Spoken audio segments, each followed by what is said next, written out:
Hey, it's Amy here with Sew Bargain Sewing School. One more time, I've got another fun Christmas tutorial for you. It is a table runner this time from the same Henry Glass panel fabric that we did our stockings from. It's from the same line. It's called My Childhood Christmas. And we're doing, like I said, the table runner. So this is a super cute table runner. It's super fast, super easy. But if you see all these fun little Santas along here, we've got, um, if you've got your family members and your kids, your grandkids, your great grandkids, if you have an embroidery machine, um, even with your regular sewing machine, as long as your sewing machine can stitch out letters, you can put their names along the chimneys. That is a super cute idea. But if not, again, this table or this panel has labels. So there's what, 4 labels that have from to, so you can make special labels for your gifts. And you can, if you don't have or want to use fabric marker, you can use your sewing machine or embroidery machine to stitch out their names. We have, again, the little Christmas tree down here, which you can cut out.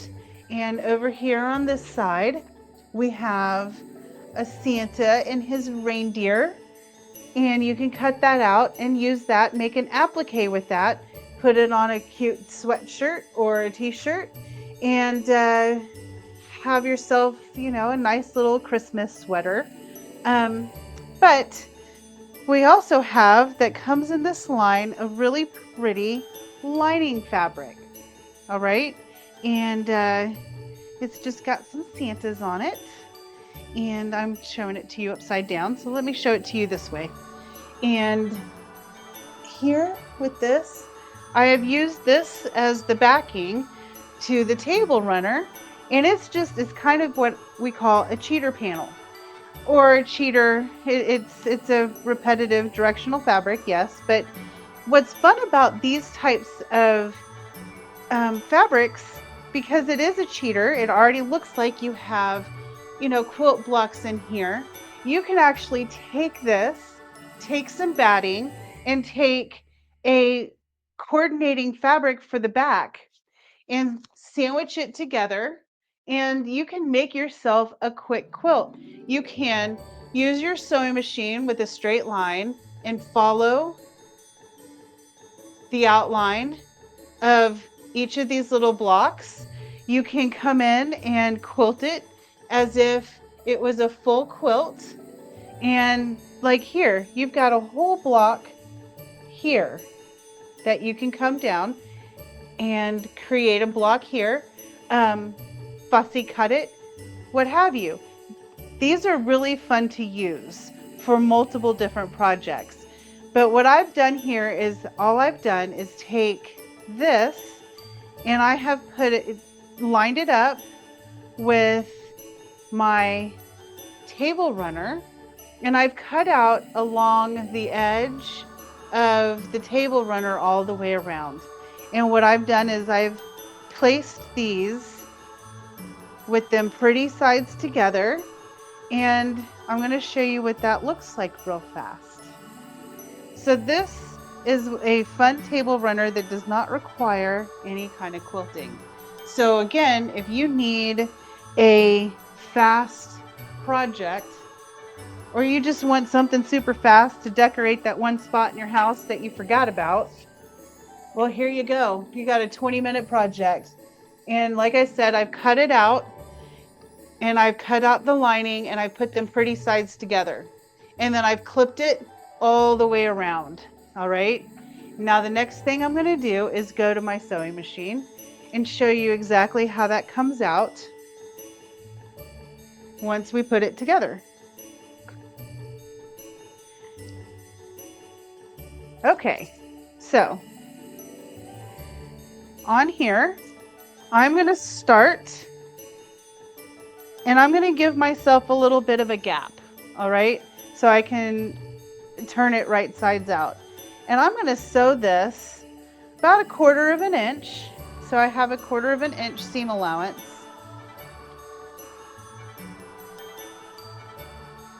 So I'm going to give myself a back tack, move forward, and then I'm going to lift my needle, lift my presser foot, and bring it forward just a little bit.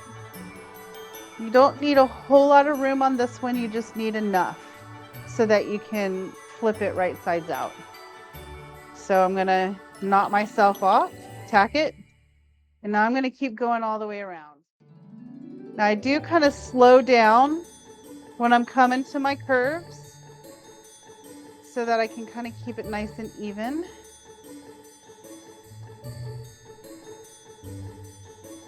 So the trick about curves is that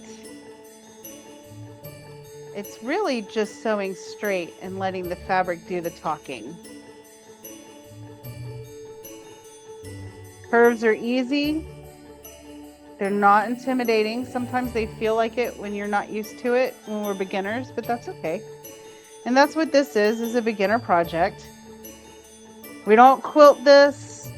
You most certainly could. You could take your top, and like I said, with all the Santas coming out of the chimney, you can, put names of your family members inside the little chimneys underneath Santa. And then you can layer it just with the table runner and some batting. I would use fusible batting if I was going to do that, just to make it easy, or get some 505 spray and fuse my batting to the top. And then before I put the backing on, I might take it to my sewing machine and quilt the top to the batting, just to give it that quilted look. Again, you're not going to be able to really get much of a quilt out of it unless you want to use binding with it, but you could for sure put it together with a quilted top, and then take your lining or your backing fabric, layer it again with what would be your pretty sides together, and do exactly what we're doing here, and you would have yourself a no binding quilt essentially. But it wouldn't really be a quilt because you don't have it quilted through all 3 layers. That's okay. You just wanted to have that stability. You can most definitely do that. It's easy to do. Definitely, you can do a full quilt with it. Your embroidery machine would be a nice little project for that. If you were to do all 3 layers, you can put it together and then use your embroidery machine to do all 3 layers and to have a complete quilt. Then you would finish it out just like any other quilt, and then cutting on the bias, because this is a curved project. You would not do a straight binding, you would do a bias binding, and there you go. I have that part finished. But you could easily bind it and finish it that way. That would be a fun little project for your embroidery machine. Now, as you can see, I finished it. Now I'm going to make sure I'm clipped on both sides, which I am. And I'm going to just flip this. Now, again, we're working with curves. So for this one, I might come in and use some pinking shears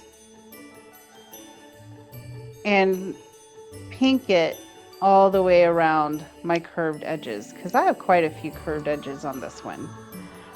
And so what this does is just makes turning out my project a lot simpler.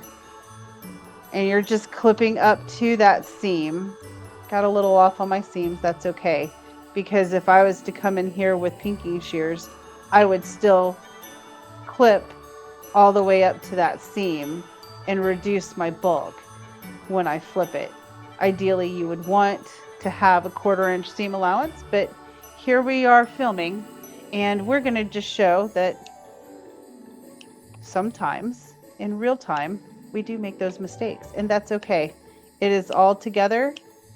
No one's going to know except that I just told all of you on my tutorial, and that's okay.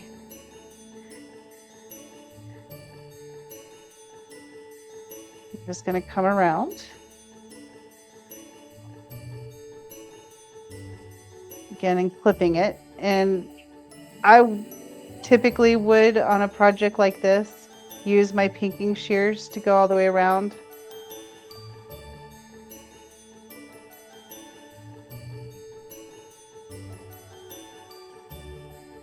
I just also know that as quilters, while we have every notion in the world and every snipper and scissors and shears in the world, half the time we don't use pinking shears because, well, as quilters, we don't tend to need to finish our edges with pinked edges. So I'm just showing you how it works. You know, we just use our snippers. It takes just a minute. I think this probably is the longest part of the whole process on this project.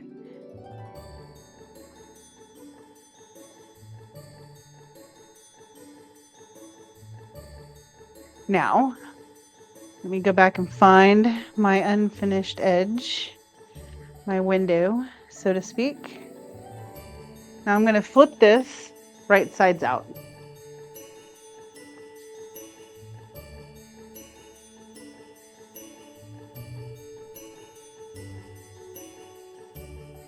All right, so that's right sides out. And I would take my point turner again. Oh, look at that. I brought. So sometimes we also like to unthread our sewing machines when we work with our projects at our sewing machine all the way through. So you get to watch all of my technical difficulties on this project, and that's okay. So after I get all of my edges turned out, I would bring this to an iron and press it. And just press it through. I want to roll my edges like so. So that way, when I top stitch it, because that's the last thing I'm going to be doing, that it's all flat and my seams are even. And I would do that just before going to my iron. And I don't have my iron set up here today, unfortunately. So I'm going to make sure that I hammer that sucker home. You want to iron this, you want to press it just like we press anything else that we sew or finish when we're quilting or making any kind of project with fabric. We want to have our seams finished and have it done correctly. So what I would do is make sure that I have the inside right here pressed nice. I would use some best press or some form of fabric spray and just starch it as best as possible so that stays just like so. Now I'm going to take this to my machine and top stitch it closed.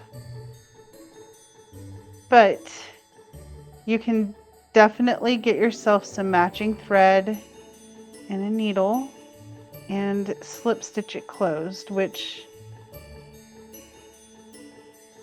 if I was giving this away as a gift, I would probably do that just so that I have a nice pretty finished edge. And for today, we're just going to go ahead and top stitch it. However, I unthreaded my machine, so I need to fix that real fast.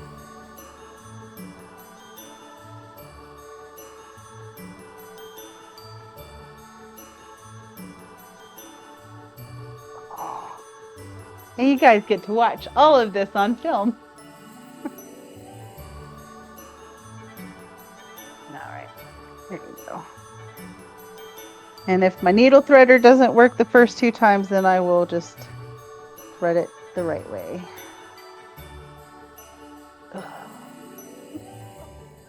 Haha.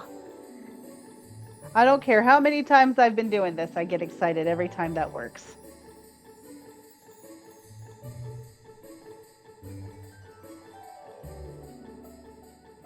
So now I'm just going to top stitch this all the way through. I'm going to flip this over to where I actually have the top on top. And I'm just going to I'm not even doing a full 1/4 inch to finish it.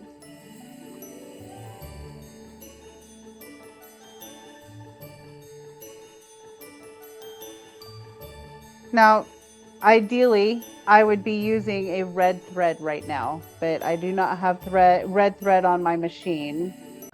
And that's okay. You get to see how all of this looks when it comes together.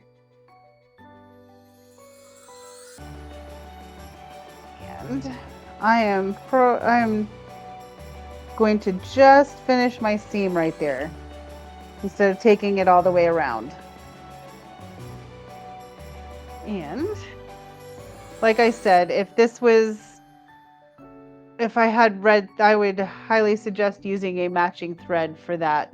And I typically would go all the way around, but I really want to take that to an iron before I completely finish it. But I just wanted everyone to actually see how quick and how nice of a project this is and how versatile of a project this is. And now you have a cute little table runner. My Childhood Christmas by Henry Glass.